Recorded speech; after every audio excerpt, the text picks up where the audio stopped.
상법 좀 손 놓으셔가지고 기억이 가물가물하실 텐데, 이 지금 우리가 최판이라고 하지만 리딩 케이스라고 할 수 있는 이제 논점마다 중요한 케이스들이 다 들어가 있고, 그래서 양이 좀 많아요.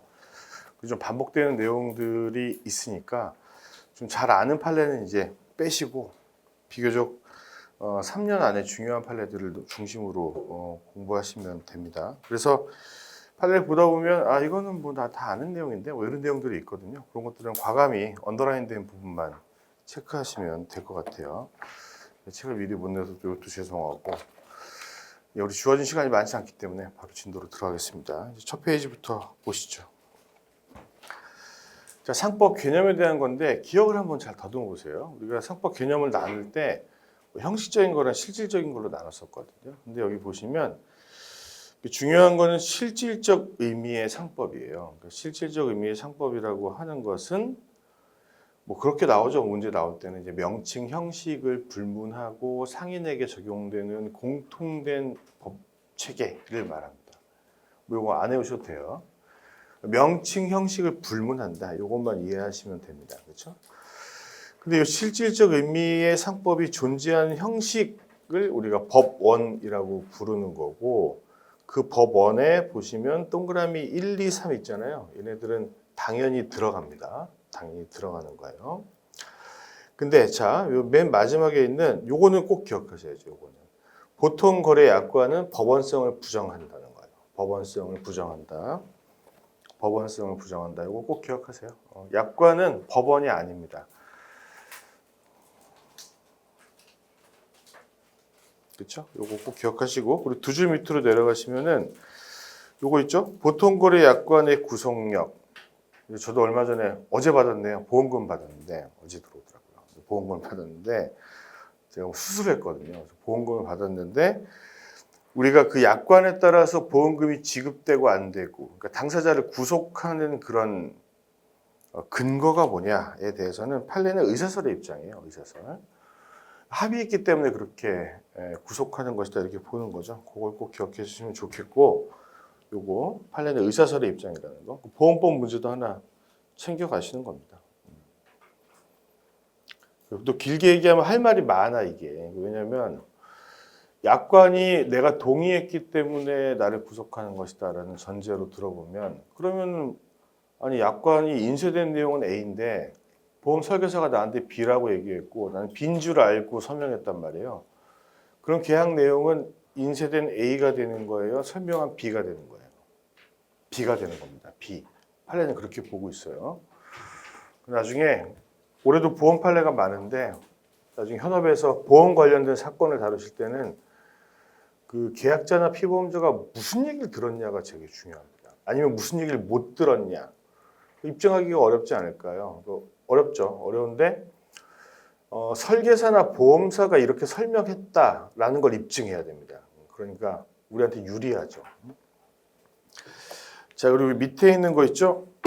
15년 판례는 글쎄요, 이건 좀 난이도가 있는 판례인데 시험이 잘 나올 것 같지는 않아요. 근데 이런 건 잘 물어봅니다. 여기 타이틀을 보시면 상관습법의 존부. 그러니까 상관습법이 아까 실질적 의미의 상법의 한 형태였잖아요. 그렇죠? 이 상관습법이 무슨 의미를 갖냐 이런 건 시험에 안 나와. 뭐가 나오냐면 법원이 상관습법으로 본 거, 안 본 거 이걸 구별하는 게 나옵니다.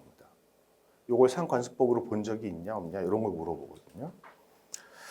자, 그 판례 잠깐만 볼게요. 줄친 거 위주로. 첫 번째 줄을 보시면 보험자 대위라는 게 있죠. 이게 뭐냐면 모르시는 분들이 있으니까 설명을 제가 드려볼게요.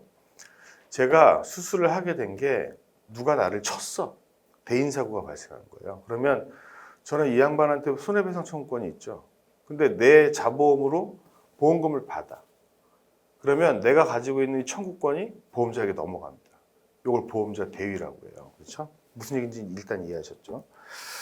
두 줄 밑으로 내려가시면 재보험자, 원보험자 이런 얘기가 나오잖아요. 이건 또 뭐냐면은 자, 삼성화재가 일종의 원보험자라고 생각하시면 돼요. 근데 이 보험이라는 기능은 리스크를 해칭하는 겁니다. 줄이는 거예요. 그러려면 삼성화재 같은 보험사들이 또 보험을 들어. 뭐 영국에 있는 회사나 뭐 우리나라에도 재보험사가 하나 있긴 한데 그런 겁니다. 그걸 전제로 들어보세요. 삼성이 가입하는 또 보험이에요. 그러면 자, 재보험자가 원보험자에게 재보험금을 지급한 경우, 그렇죠? 뭐 기름 유출 사고가 났어. 그럼 우리나라 보험사가 보험금을 지급하죠, 그렇죠? 그럼 그 보험사는 영국에 있는 재보험사한테 또 보험금을 청구한단 말이야. 그렇죠? 여기까지 이해하셨죠? 자, 재보험금을 지급한 경우에도 마찬가지이다. 따라서 재보험 관계에서 영국에 있는 회사가 삼성에게 재보험금을 지급하면 원보험자가 취득한 제3자에 대한 권리, 그러니까 삼성화재가 가지고 있던 대위권은 재보험금의 한도에서 다시 재보험자에게 이전된다. 그래서 재보험자도 대위권을 행사할 수 있다는 거예요. 똑같은 거를. 이해됐지? 안 돼? 안 되면 지금 질문을 다 받을 수가 없잖아요. 수업 시간에. 이거는 진짜 명확해요. 이건 입증된 현상입니다. 질문을 하고 답을 듣잖아요. 카톡 아이디예요. 답을 들으면 그거 잘 안 까먹어요. 자, 그 정도만 보시면 됩니다. 이건 뭐 재보험금을 지급한 한도에서, 그러니까 물론 이제 그 보험자 대위권의 금액이 더 클 수도 있잖아요. 근데 내가 재보험금을 지급한 한도에서 취득하는구나. 이걸 이해하시면 되고, 자, 그 다음에 넘어가 봅시다. 넘어가서 요건 꼭 기억해 주세요. 요 3페이지에 있는 09년 판례 있죠? 09년 판례. 자, 뭐 줄칭 부분만 보시면 됩니다. 비상임 감사는 감사로서의 선관주의 의무 위반에 따른 책임을 주지 않는다는 주장을 허용할 수 없다. 여러분 상법 공부하시면서 상임, 비상임 이런 걸 본 적이 있어요? 없거든. 그러니까 지들끼리 그냥 하는 얘기야. 비상임이, 상임이 이런 얘기는. 근데 이제 감사가 이제 손배책을 부담하게 됐어요, 회사한테. 근데 이제 지가 주장하는 거야. 난 비상임이어가지고 아무것도 몰라 이런 얘기 하는 거거든. 근데 회사가 그런 게 어딨어 이렇게 얘기하는 거고, 법원은 야, 비상임 감사는 잘 안 나오시니까 선관주의무가 없다는 관습법이라는 게 없다. 응? 없다야, 없다. 자, 비상임이든 상임이든 감사면 동일한 선관주의무를 부담한다는 거예요. 결론은. 꼭 기억하세요, 요거. 반드시 선택형이나 나올 문제야, 이런 것들은. 그래서 지금까지 시험이 되게 잘 나온 걸 제가 정리해 봤거든요. 밑에 표에 보시면은. 자, 왼쪽은 인정한 거고 오른쪽은 부정한 거잖아요. 그렇죠? 왼쪽에 보시면은 백지연 발행 관습법 인정한 거랑 오른쪽에 예금 지급 청구서만으로 예금을 지급하는 상관습법은 없다. 얘도 지문으로 굉장히 잘 나와요. 없다야, 없다. 여러분, 예금 지급 청구서는 없다야. 상관습법 부정이야. 이걸 꼭 기억해 두시라는 거죠. 아시겠죠? 밑에 두 개보다 맨 위에 두 개가 잘 나옵니다, 시험에.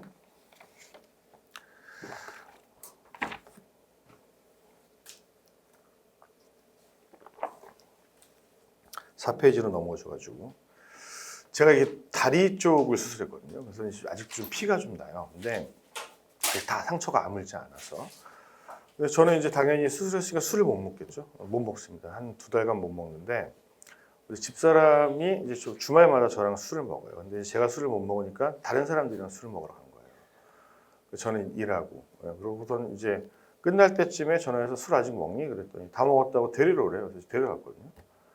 근데 약간 취했어. 그래서 제가 왜 이렇게 많이 먹었어? 무슨 뭐 이렇게 태워가지고 오는데, 제가 아프고 수술했다는 걸 한 3, 4일 제가 입원했었거든요. 근데 알 거 아니에요. 근데 이제 알코올을 섭취하니까 기억이 부재해지는 거죠. 그래서 뭐 여기 차에서 제가 뭐 트렁크에서 뭐 꺼내고 있는데 발로 빡 차는 거예요, 저를. 너무 아팠어요, 너무. 내가 그랬더니 맞다, 너 수술했지? 야, 씨. 고의가 없는 겁니까, 이거는? 고의는 없죠. 적어도 중과실이다, 중과실. 자, 아파요. 자, 4페이지 보시겠습니다. 요 11년 판례 있죠? 이거는 뭐 한 1, 2, 3회 때나 나왔나? 그러니까 여러분들 있잖아요. 여러분들 변호사잖아요. 영리성이 없어요. 그러니까 뭐 변호사뿐만이 아니라 뭐 회계사, 법무사 싹 다 전문 직업을 가지고 있는 분들은 자격증에 근거법이 있는 분들 있잖아요. 응? 당신들도 보면은 목적 조항에 비영리야. 기본적으로 본질은 영리성이 없다는 거예요. 지금 법무법인이 갖고 있는 건 특수한 형태인 거고 상인성은 부정이 된단 말이야. 무슨 말인지 이해됐지? 이거 외울 거 없잖아요. 그렇죠? 의제 상인도 안 돼요. 그러니까 여러분 이거 모르는 거 아니죠? 당연 상인이든 의제 상인이든 영리성이 기본적인 속성 중에 하나인데 그게 아예 없다고. 그러니까 안 되는 거야, 상인이. 자, 그다음에 밑에 보시면은 22년 판례. 그 현업에 가시면 사이 안 좋은 관계 중에 하나죠. 세무사.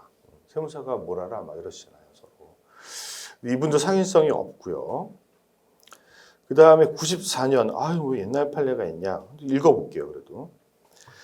자, 영업으로 같은 조 각호 소정의 행위를 하는 경우인데, 여기서 말하는 같은 조 각호는 46조를 말하는 거죠. 46조의 기본적 상행위를 말하는 거예요. 이걸 하는 사람이 당연 상인인 거죠. 근데 그 끝에 보시면 영리를 목적으로, 영리성, 그리고 동정 행위의 계속 반복, 계속성 이란 말이에요. 그래서 그것을 의미하는데 이게 시험에 되게 잘 나와.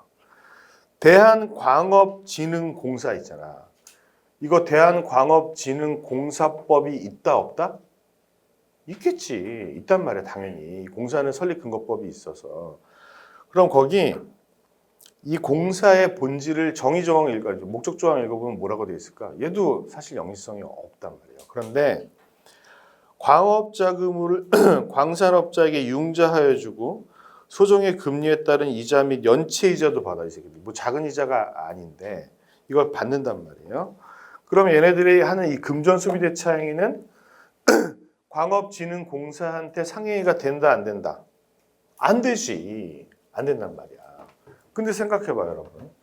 자, 광업진흥공사가 광산업자 갑에게 금전을 대여해 줬단 말이야. 근데 이 금전소비대차 계약이 광산업자에게 상행위가 안 된다는 거지. 근데 이쪽에 상행위가 되는지 여부는 판단해 봤어? 안 판단해 봤어? 응? 되겠어요? 안 되겠어요? 그러니까 얘가 상인이 아니라면 영리성이 없어서 얘를 따져봐야 될 거 아니야. 그럼 얘가 하는 게 뭐야? 광물을 채취하는 거죠. 그렇죠? 이 광물을 채취하는 거는 여기 들어갑니다. 여기 있어. 그러면 얘는 요 4조의 당연 상인에 해당하는 거고 상인이 뭔가 할 때 이번에도 문제 나오지 않았습니까? 영업을 위해서. 최근에 판례도 있어요. 영업을 위해서 하는 것으로 추정합니다. 그래서 반증이 있기 전까지는 얘한테는 상행위가 되는 거란 말이야, 이거는. 그럼 이건 소멸시효가 10년이겠어요? 5년이겠어요? 일단 5년에서 시작하는 거지. 왜냐하면 쌍방적으로는 상행위가 아니지만 일방적으로는 상행위니까. 이걸 늘 잊으면 안 돼. 그러니까 질문이 누구에게 상행이냐라는 질문일 수도 있고 그래서 몇 년이게 라고 물어볼 수도 있거든요. 양자를 조심해야 되고 만약에 사례형 문제나 기록형 문제다 그러면 각각에게 상행위가 되는지를 다 판단해 봐야 돼요. 무슨 얘기인지 아시겠죠? 일단 광산업자도 상인 아닙니다. 이거 지문 되게 잘 나와요. 이분이 뭐 이자 받고 해서 이게 영리성이 있는 것처럼 보일 수도 있죠. 근데 그렇지 않다는 겁니다. 아유, 자. 넘어갑시다. 자, 넘어가서 그 다음에 93년 요 판례도 굉장히 잘 나와요. 다 5페이지 보시면 93년 판례인데 자, 제목을 보시면 원시재배업자의 상인성이죠. 지금 제가 얘기한 요 광물 채취하는 거 말고 농업, 어업, 임업 이런 애들은 어디냐? 요 46조에 없거든요. 얘네들은 없어요. 농업, 어업, 임업 이런 애들은. 그러니까 자신이 재배한 농산물, 자 일단 매도, 재배한 농산물을 매도하는 행위는요, 여러분 46조에 없어. 그렇죠? 근데 이걸 영업으로 할 경우에는 상행위에 해당한다고 볼 수 있겠으나 이게 무슨 얘기야? 저게 기본적 상행위가 아닌데 이걸 영업으로 하면 상행위에 해당한다고 볼 수 있다는 얘기는 이거야 이거. 의제 상인으로서 준상행위에 해당하는 거야. 이분은 당연 상인이 될 수가 없어요. 이분은 기본적으로. 이 판례는 이분이 의제 상인에 해당하는지를 판단해 본 거예요. 자, 다시 논리는 간단합니다. 농업, 어업, 임업은 46조에 없어서 4조의 상인이 안 돼. 왜냐하면 4조의 상인이 전제 조건은 46조의 행위를 하는 사람이거든. 아니 거기 매매 있던데요. 그러니까 그 매매가 해석상 유상 취득한 걸 파는 것만을 말한단 말이야. 그냥 통설이야, 통설. 그래서 이 원시 채취한 것을 파는 것은 1호의 매매에 안 들어가요. 그래서 이분이 당연 상인이 안 돼. 의제 상인이 되는지를 본 거예요. 그 말을 조심하라는 거예요. 사실관계도 기억해 놓으세요. 피고는 5,000평의 사과나무 과수원을 경영하면서 2,000평 부분 사과나무에서 사과를 수확하여 이를 대도시의 사과 판매상에게 위탁 판매한다. 그러니까 이제 도매업자한테 내가 사과를 주고 이거 팔아줘라고 얘기하는 거잖아요. 그렇죠? 위탁 판매하는 것이 얘한테 상행위가 되느냐? 그렇지 않다는 겁니다. 그렇지 않다는 거예요. 자, 바로 밑에 그런 얘기가 있죠. 줄은 안 쳐져 있는데 영업으로 사과를 판매하는 것으로 볼 수 없으니 입니다. 5,000평에서 2,000평 부분.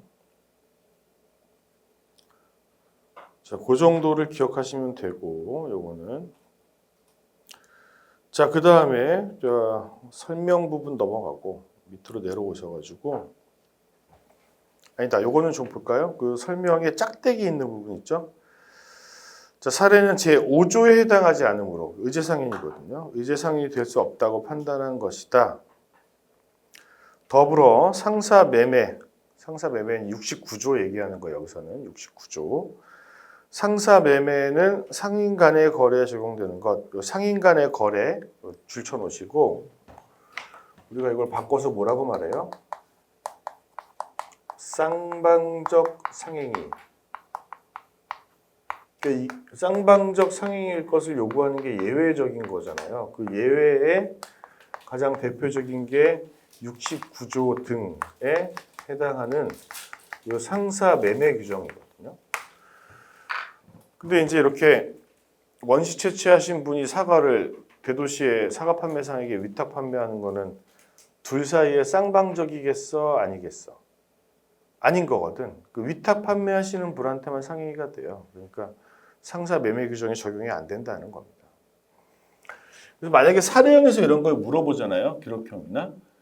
그러면 아예 안 되는데 내가 이걸 왜 요건을 검토해야 되지? 그러니까 상사 매매인 듯 보이지만 아닌 거잖아요. 결론은. 그러면 일반론으로서 69조 얘기를 쭉 써. 뭐 쌍방적 상행위일 것, 뭐 실제 물건이 뭐 점유가 이전될 것 싹 다 쓰고 그 다음에 첫 번째 요건에 맞지 않아서 위 규정이 적용 안 되니까 일반 민법상의 하자담보 책임이 적용된다는 결론인 거지. 근데 그 상법 문제니까 그 일반론에는 이게 들어가야 된다는 거예요. 제 말씀은. 자, 그 다음에 13년 판례 보겠습니다. 13년 판례. 자기 명의의 의미. 자, 이거는 무슨 얘기냐면 일단 사전적인 지식이 있어야 돼요. 집에 가서 복습하실 때 4조를 보면 4조. 자기 명의로 상행위를 하는 자라고 되어 있습니다. 자기 명의로 상행위를 하는 자. 그때 자기 명의의 의미가 뭐냐 이 뜻이거든요. 자, 보겠습니다. 갑이 을 명의로 사업자 등록이 되어 있는 인터넷 제품 판매 사이트에서 제품을 주문한 후 대금을 을 명의의 예금 계좌에 송금하였으나 주문한 제품 대부분을 배송받지 못한 사안에서 을에게 24조에 따른 명의대여자 책임이 있다. 자, 이게 무슨 관련이 있느냐? 자, 을은 명의를 대여해 준 사람으로서 책임이 있기는 있는데, 자, 얘가 명의대여자라는 얘기는 얘는 상인이 아니라는 거야. 응? 그럼 얘한테 이름을 빌린 애가 있겠죠? 명의 차용자? 그분이 상인인 거고, 그게 자기 명의이기 때문이야. 뭔 소리냐? 실제로 이 인터넷 거래 사이트에서 뭐라 그러지 이걸? 아무튼 인터넷 홈페이지에서 물건 판매 행위가 일어났을 때 실제로 뭔가 효과를 받는 사람 있죠. 진짜 사장님. 그게 상인이라는 뜻이에요. 그러니까 우리가 이렇게 공부하면 좀 어려워. 만약에 내가 뭐 다른 공부를 하시다가 이과, 뭐 과학 같은 걸 공부하시다가 로스쿨에 왔어. 그러면 내가 생각하는 상식적 의미의 자기 명의라는 뜻은 내 머릿속에 있잖아. 우리가 세상을 좀 살아왔기 때문에. 근데 우리가 말하는 지금 법에서 말하는 자기 명의라는 뜻은 실질적 법률 효과의 귀속 주체를 말해. 응? 그러니까 내가 명의라는 단어에 꽂혀서 내 맘대로 이걸 이해하는 순간 이 공부가 되게 어려운 거야. 주어진 대로 이해해야 돼요. 주어진 대로. 무슨 얘기인지 아시겠죠? 그래서 봐봐. 사업자 등록 명의는 을이라잖아. 근데 이 사람은 영업을 안 하잖아. 이름만 빌려줬지. 그러니까 실질적 효과의 귀속 주체가 아닌 거야. 이해하셨죠? 여기서 명의 대여자인 을은 상인이 아니야. 근데 책임은 져. 왜? 명의 대여자니까. 우리가 뒤에서 명의 대여 공부할 때 대여자와 관련해서 가장 많이 나오는 질문이 이거예요. 명의 대여자가 상인이어야 되느냐? 관계없거든, 그거는. 무슨 얘기인지 이해하셨죠? 그러니까 제가 뭐 이런저런 뭐 정부에서 입법할 때 컨설팅을 가잖아요. 자문을 해주러 가면 과학자들이랑 주로 얘기를 하는데 그게 제일 어려워. 그걸 납득시키기가. 예를 들어서 선생님들 유전자 변형 생물체라는 단어가 있잖아. 근데 그게 과학자들이 생각하는 단어가 있을 거고 법에서 정의한 단어가 있을 거라고. 근데 과학자 선생님들이 보시기에는 법률적 정의가 미비한 점이 있을 수 있고 내가 생각하는 스콥이랑 다를 수 있어. 근데 법적인 판단을 함에 있어서는 과학적인 판단도 물론 바탕이 돼야 되지만 해석이 부족하다면 1번은 물리적인 해석이에요. 물리적인 해석. 그렇죠? 그 법에서 이걸 어떻게 정의하느냐가 가장 중요한 거거든요. 그래서 선생님 여기서 법률상 그거는 유전자 변형 생물체가 아니에요. 얘기했더니 뭐 공부하는 뭐 유전자 변형 생물도 모르는 새끼가 뭐 막 그런단 말이에요. 근데 제가 무슨 말씀인지 이해는 하는데 법률상 그렇다고요. 법률상 우리 과학자 법을 니네가 만들었고 그런 거 아니야? 내가 만들었나? 응? 그래서 제가 얘기하고 싶은 건 뭐냐면 내가 되게 자주 봤어요 이런 거를. 아니 왜 자기 명의를 그렇게 해석해요? 그냥 이 학문에서의 의미가 그래. 이 학문에서의 의미가. 명의라는 거에 꽂히지 말라고. 명의자 하면 사업자 등록 있는 사람 명의자라고 우리가 보통 아니라고. 그러니까 자기 명의라는 뜻은 법적 효과의 진짜 귀속 주체. 사장님 말하는 거예요. 사장님. 밑에 설명을 참고하시면 되겠고. 자 넘어가서 6페이지 보겠습니다. 자, 요거 매우 중요하죠. 매우. 12년 판례인데 중요하니까 넣어놨어요. 자, 네 번째 줄 보시면 준비행위 성질로 보아 영업의사. 영업의사라는 단어가 중요합니다. 영업의사를 상대방이 객관적으로 인식할 수 있으면 객관적 동그라미 치시고 당의 준비행위는 보조적 상행위로서 여기에 상행위에 관한 상법 규정이 적용됩니다. 자, 여기서 이제 중요한 내용은 뭐냐? 상인이 아직 영업을 시작 안 했잖아. 근데 이제 개업을 준비하는 과정에도 상법이 적용된다는 거야. 결론은 이해하셨죠? 근데 그러려면 어때야 된다는 거지?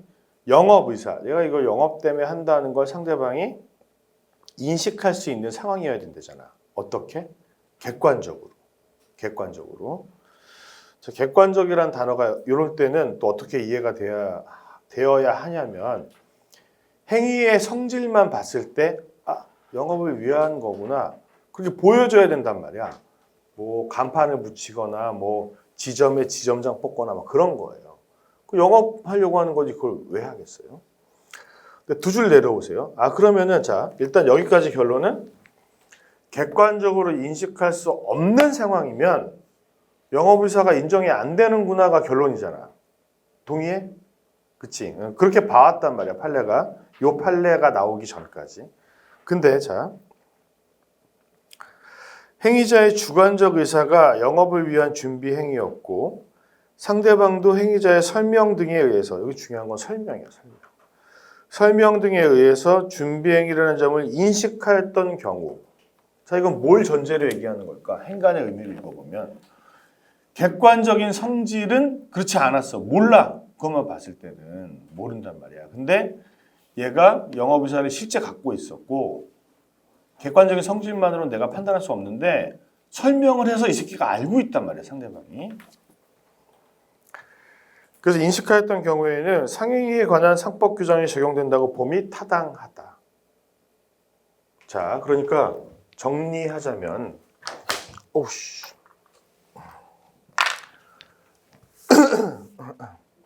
정리하자면 이 영업의사라는 게 있어야 상법이 적용이 되는데 영업의사를 판단하는 두 가지 요건은 객관적인 성질로 이해되거나 또는 주관적 인식 가능성이라고 해서 내가 설명해가지고 상대방이 알게 된 경우란 말이에요. 그렇죠? 둘 중에 하나만 있으면 되는구나 이렇게 이해하시면 되겠어요. 그리고 뒤에 나온 요게 더 중요한 거고 요 것의 예가 이거야 이거. 금전 차용 행위거든요. 돈 빌리는 거야. 돈 빌리는 거는 생각해 봐봐. 내가 지금 영업을 하고 있는데 내 선생님한테 돈을 빌리러 왔단 말이야. 야, 나 3천만 원만 빌려줘라. 말을 안 해. 왜 빌리는지. 그러면은 객관적으로 이게 인식 가능한 경우야? 영업의사가 있는지? 그렇지 않단 말이지. 그래서 금전 차용 행위는 기본적으로 이걸로는 이해가 안 되는 거야. 얘한테 영업의사가 인정이 되려면 이게 꼭 필요해. 내 말이 무슨 말인지 이해돼? 돈을 빌리는 거는 물론 이제 상인이 된 후에 돈을 빌리면 영업을 위해서 하는 것으로 추정되지. 근데 이건 개업을 준비하는 과정이잖아. 아직 상인이 아니죠. 그러니까 추정이 안 되는 상황이야. 이 말 이해해야 되는데. 자, 내가 만약에 상인이면 돈을 빌릴 때 내가 설명을 하지 않아도 일단 기본값, 디폴트 값이 영업을 위해서 하는 거. 영업을 위해서 한다는 걸 줄이면 보조적 상행이라고 그러는 거죠.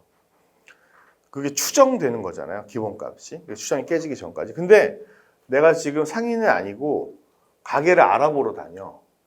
상인이 아니니까 추정되는 일은 없지. 여기까지 이해돼? 그냥 돈을 빌리러 갔단 말이야. 500만 원만 빌려줘. 보증금이 모자라네. 라고 설명하면 당신은 그걸 들었지. 내 영업의사를 들었잖아. 그러면 여긴 상법이 적용된다는 거야.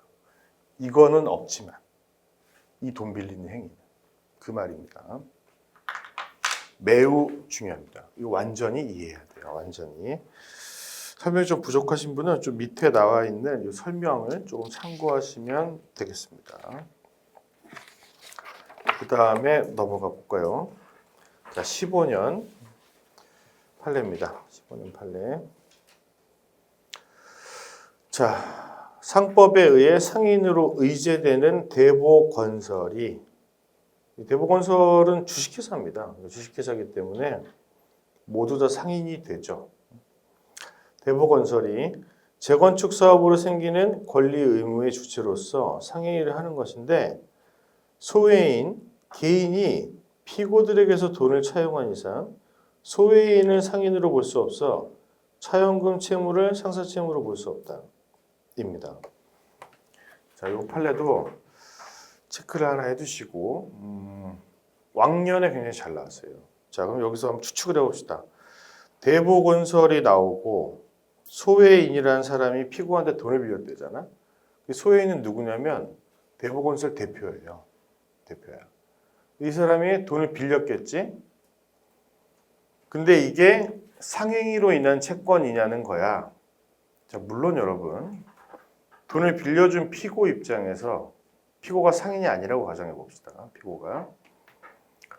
근데 이게 회사 운영비로 이 사람이 빌려온 거야. 보통의 경우는 다 이런 케이스가 엄청 많은데 내가 대표인데 회사에 자금이 없어가지고 돈을 빌려온 거죠. 만약에 회사 명의로 빌렸다면 어때요? 회사 명의로 대출을 받았다면 얘한테 금전을 차용했다면 당연히 상사채무지. 이건 따질 것도 없잖아. 회사가 돈을 빌렸으면. 근데 그게 아니라 내 개인 명의로 빌려온 거야. 대표 개인 명의로. 여기까지 이해돼? 그럼 그런 다음에 내가 회사 통장에 넣어서 운영비로 썼어. 그게 나한테 상사 채무냐는 거야. 질문은 아니거든. 답은 아니야. 응? 답은 아닌데 그걸 설명을 어떻게 하냐면 판례가 요 설명에 짝대기 있죠. 짝대기. 이 표현을 꼭 기억하세요. 짝대기. 또한 옆에 있지. 또한. 영업 의사는 본인을 위한 것이어야 하고 이거야 이거. 핵심은. 자, 내가 돈을 빌렸는데 나의 영업이야, 회사의 영업이야. 회사의 영업이지. 회사는 내 입장에서 타인이잖아. 다른 사람의 영업을 위해서 내가 돈을 빌려온 거 아니야. 그러면 나의 영업의사가 아니기 때문에 나에게 상행위가 안 된다는 거야. 판례가 말하고자 하는 거는. 이해돼? 이 객관식 질문에 굉장히 잘 나와. 영업의사는 자기를 위한 것이어야 된다가 바로 이거야. 자기를 위한 것이어야 된다. 만약에 대표가 개인적으로 사업을 하는데 그것 때문에 돈을 빌렸다면 상행위가 되겠지. 근데 그게 아니라 내 이름으로 돈을 빌렸지만 회사의 운영자금으로 썼다면 내가 아닌 회사의 영업을 위한 의사니까 나에게 그 대표 개인에게 상행위가 안 된다 이 말이야. 이해돼? 아니 그 씨발 말을 어렵게 해요. 그러니까. 근데 이런 표현을 이렇게 이해를 해야 어떤 식으로 바꿔서 물어봐도 납득이 된단 말이지. 납득이. 응? 이해하셨죠? 자, 그 똑같은 취지의 판결이에요. 밑에 있는 것도. 12년 판결도. 12년 7월 판결 있죠? 이것도 밑에 세 번째 줄부터 볼게요. 정주식회사를 설립하여 대표이사로 취임했대요. 갑이란 사람이 취임한 거거든.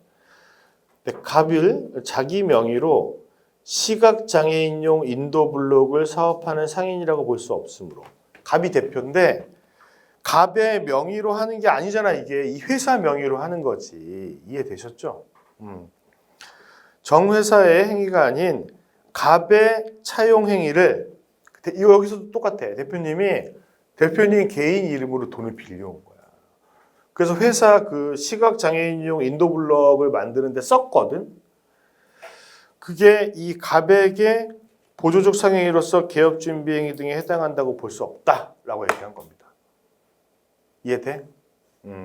좋습니다. 시험에 자주 인용되는 판례는 요 밑에 있는 거예요. 12년 판례가 매우 시험에 잘 나옵니다. 자, 그 다음 8페이지로 넘어가서 지배인 보겠습니다. 지배인. 여러분 지배인 뭐 하는 사람인지 알죠? 영업주를 위해서 지점이나 본점의 재판상 재판의 모든 행위를 하는 사람이잖아. 지배권 수여받아가지고. 자, 8페이지 12년 판례 보겠습니다. 자, 갑은행의 지배인으로 등기되어 있는 피고인이 자 일단 등기 동그라미 치시고 항상 잊어먹으면 안 돼요. 상업 사용인 중에 지배인만 선해임이 등기사항입니다. 지배인만 선해임이 등기사항이에요. 자, 지배인으로 되어 있는 피고인이 좋아요. 바로 밑에 줄쳐진 부분. 지급 보증의 성질이 있는 갑은행 명의의 대출 채권 양수도 약정서와 사용 인관계를 작성 해가지고 얘가 사문서 위주로 기소됐거든. 자, 그런데 쭉 밑으로 내려오시면 지급 보증 등의 의사결정 권한을 상위 결재권자에게 부여하고 있어서 이런 문서 작성 행위는 제한된 지배권의 대리권한을 넘는 행위에 해당하여 산문서 위조죄가 성립한다. 형사 범죄가 성립하는 거는 제가 따질 건 아닌데 중요한 건 뭐냐면 제가 아까 얘기한 지배인의 권한, 아까 재판상 재판 외의 모든 행위를 하는 사람이라고 했잖아요. 중요한 건 여기서 제한된 지배인의 대리 권한이라는 표현이야. 내가 얘기하고 싶은 거는 이 판례를 가져온 거는 자 결론은 지배권은 제한될 수 있다 없다? 있어. 있고 자, 이 지배권의 제한은 누구에게 대항할 수 없다는 걸 기억하면 돼. 선의의 제3자에게 대항하지 못한다. 밑에 있지? 이걸 꼭 기억하세요. 꼭. 이거 다시 말하지만 우리 법에서 선의가 나오면 항상 무중과실입니다. 무중과실. 그리고 이걸 한번 이해해 볼까? 밑에.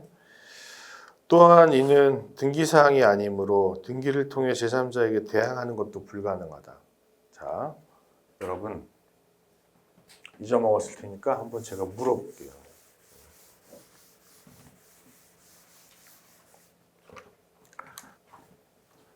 갑이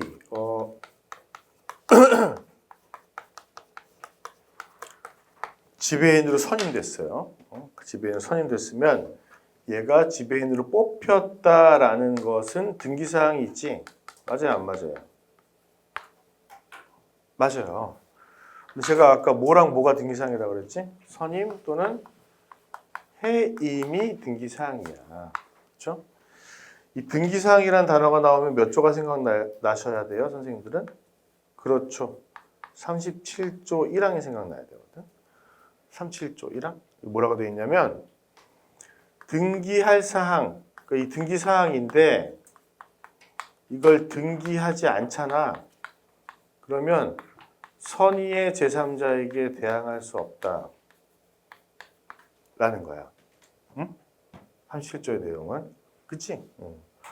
그 얘기는 등기하지 않아도 상대방이 악의라면 대항할 수 있고, 그 얘기잖아. 그리고 등기를 만약에 했다면 상대방이 선의라고 하더라도 대항할 수 있다는 거야. 이해되셨죠? 이 뜻이거든. 중요한 거는 이 부분이야, 이 부분.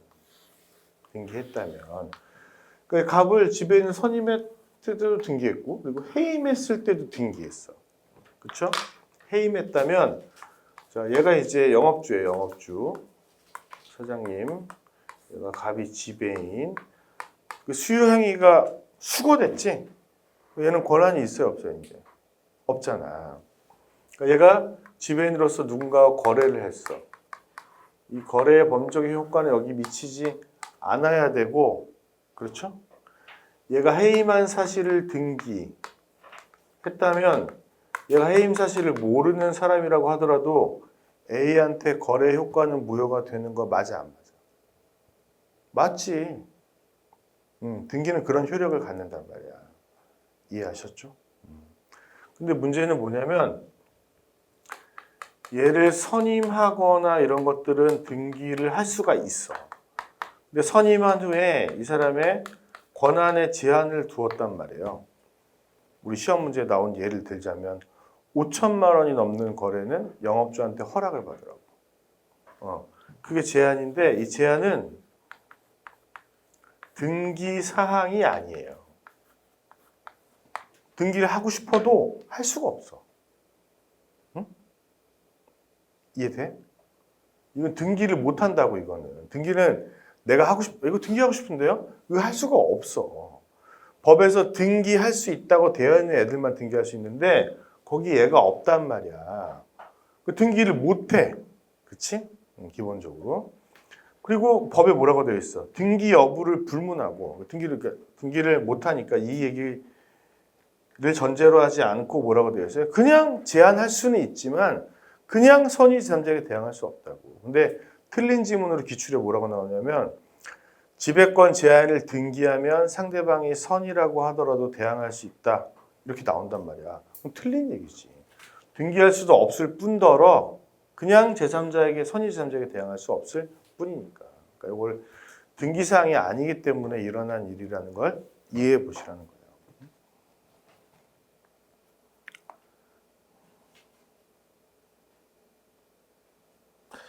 자, 그 다음 2010년 판례도 볼까요?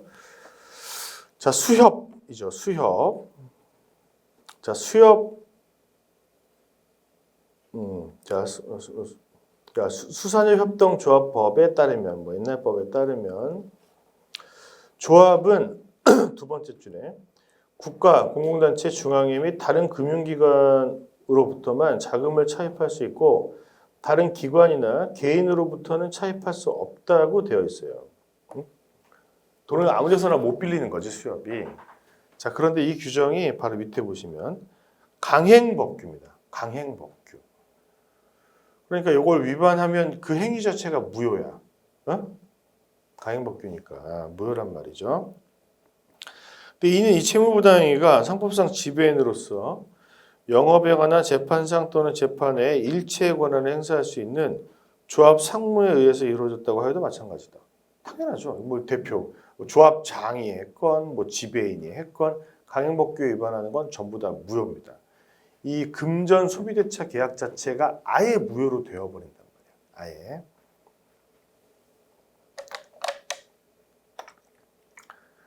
자, 이번 부분적 포괄대리권을 가진 상업사용인. 얘는 뭐 하는 애였죠? 영업부장, 판매부장 뭐 이런 분들이에요. 특정 분야에 포괄적 권한이 있는 분들. 자, 시험에 가장 많이 나오는 분이 이분입니다. 이분 바로 밑에 보시면 현장소장 있죠? 현장소장. 자, 건설회사 현장소장은 그 줄 끝에 공사의 시공과 관련된 업무를 담당. 그러니까 여기에 대해서 포괄적 권한이 있는 거죠. 바로 밑에 영업의 특정한 종류 또는 특정 사항에 대한 위임을 받은 사용인. 현장 소장님은 부분적 포괄대리권을 가지는 상업 사용인이라고 생각하시면 됩니다.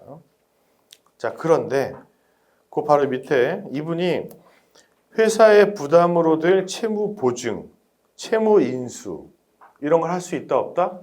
없지. 이건 무권대리란 말이야. 무효야 무효. 자, 바로 밑에 보시면 채권을 대가 없이 일방적으로 포기할 권한이 위임되어 있다고 볼 수 없다. 이게 무효라는 것까지 꼭 기억을 해놓으세요. 현장 소장님이 뭘 할 수 있고 뭘 할 수 없느냐 시험에서 잘 나와. 그러니까 당연히 여러분 이거 되겠어 이거? 채무 보증, 채무 인수 소장님이 분양 업무 이런 거 못 하신단 말이야. 자, 넘어가 봅시다.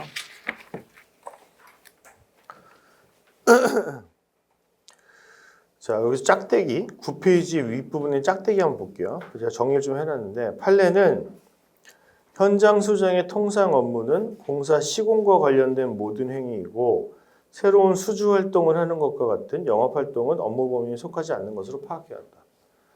수주 활동 이거 안 된다고. 계약 따오는 것도 안 돼. 아니 이렇게 생각할 수 있잖아. 아니 무슨 상법 문제인데 현장 소장 문제, 현장 소장이 뭘 할 수 있는지를 우리가 알아야 되죠. 현장 소장이어서가 아니라 부분적 포괄 대리권을 가지는 상업 사용인이 얘가 별로 없거든요. 얘가 주로 문제가 되니까. 자, 그 다음에 요거 뭐라고 표시해야 되지? 당구장 표시는 아닌데 점 4개 있는 거 있죠? 두 번째 점 4개 있죠? 요거 꼭 기억해 놓으세요. 이 표현 자체를. 표현 지배인 규정의 유치 적용이 인정되지 않는다. 자, 이게 무슨 얘기냐? 내가 현장 소장이 아니야. 여러분, 현장 소장이 아닌데 현장 소장이라는 명칭을 쓰고 다녔고 우리 회사가 나를 알면서 놔뒀어. 그럼 표현 지배인 규정을 적용하느냐? 그렇지 않고 민법상 표현 대리 규정이 적용됩니다. 밑에 판례를 보시죠. 자, 부분적 포괄대리권에 대해서 포괄대리권을 가지는 상업사용인에 대해서는 두 번째 줄에 그런 취지의 규정을 따로 두고 있지 않는 바. 뭔 소리냐? 표현 지배인과 같은 규정이 없다는 거예요. 없는데 왜 없냐면 밑으로 내려와서 중간에 영업주의 책임을 지나치게 확대하는 것이 될 우려가 있다. 왜냐하면 표현 지배인은 표현 대리보다 성립이 쉽거든요. 성립될 가능성이 더 많아. 자, 그래서 이 영업주의 책임이 지나치게 확대하게 될 우려가 있다. 이게 만약에 있다면 따라서 그게 없고 얘는 바로 밑에 민법 125조나 125조의 표현 대리냐 민법 756조 사용자 배상 책임이 인정되는 거고 상대방 보호가 뭐 이것만으로 충분할 수 있다고 보는 것이고 바로 밑에 상법 14조 이게 표현 지배인이거든요. 이 규정을 적용된다고 할 수는 없다. 매우 잘 나옵니다. 매우. 그래서 결론은 뭐냐? 자, 요거 자체를 물어보기도 하고 바로 밑에 보시면은 12년 12월 판례 부분적 포괄대리권을 가진 상업사용인이 특정된 영업이나 특정된 사항에 속하지 아니한 행위를 한 경우 표현대리 법리에 의해서 상대방이 구제되고 따라서 정당한 이유가 있는지 여부 그 권한이 있다고 믿을 만한 정당한 이유가 있다고 있는지 여부를 가지고 판단합니다. 선의 여부를 가지고 판단하는 게 아니고, 여러분 1, 2, 5조가 적용되니까 민법이 적용되니까 정당한 이유 여부로 판단한다는 거야. 그 지문에 이런 단어가 나와도 당황하지 말라. 부분적 포괄될 가지는 상업 사용인은 표현 지배인이 아니고 표현 대리니까 정당한 이유로 판단하는구나. 그런 거죠. 자, 그 다음 10페이지 넘어와서 이것도 부분적 포괄대리권 개 얘기하는 겁니다. 첫 번째 줄 끝에 영업주 본인의 이익이나 의사에 반하여 자기 또는 제3자의 이익을 도모할 목적. 자, 이 표현이 중요한 거죠. 자기 또는 제3자의 이익을 도모할 목적. 이걸 우리가 뭐라고 불러요, 여러분? 남용. 영업주에 속해 있는 내가 영업주가 아닌 다른 사람을 위해서 일하는 게 남용이란 말이야.